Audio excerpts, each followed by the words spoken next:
Aujourd'hui, nous allons parler des formations. Je vous invite à voir la vidéo numéro 1 où je parle des cas de figure dans lesquels les enfants ne veulent pas aller à l'école après le bac. Alors, s'offrent à eux des alternatives courtes pour pouvoir entrer dans le monde du travail facilement et faire ce qui leur correspond. Alors, nous avons dans un premier temps le CAP, puis le BP.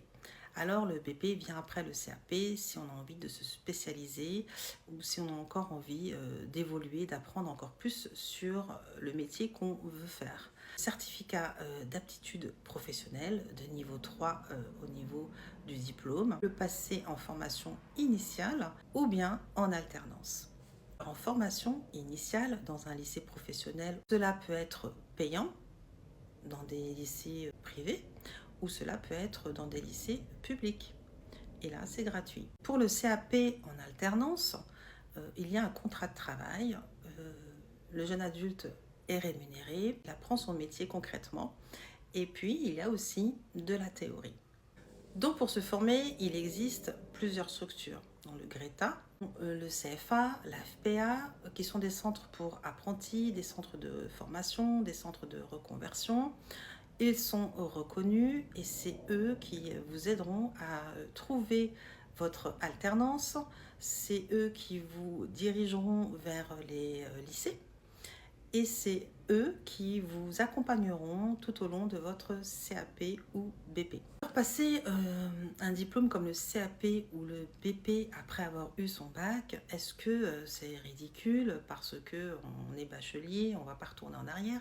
Eh bien, détrompe-toi. On a le droit de changer de voie à partir du moment où on a trouvé la voie et le métier qui nous correspond.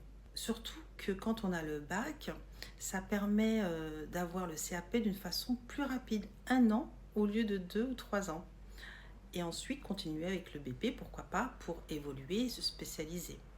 Le CAP ouvre vraiment la voie à des métiers concrets, à des métiers qui semblent possibles à atteindre et qui sont de diverses natures.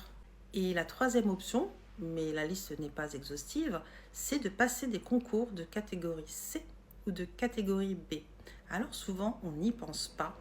Et pourtant, ces concours peuvent apporter une stabilité de l'emploi avec une rémunération convenable. Ces concours sont pas si difficiles d'accès, surtout quand on a un bac, on a une certaine culture générale. On peut avoir même le privilège de passer plusieurs concours en même temps et de voir celui qui nous correspond le mieux. Alors cette solution, c'est vrai qu'on n'y pense pas souvent, mais elle est intéressante.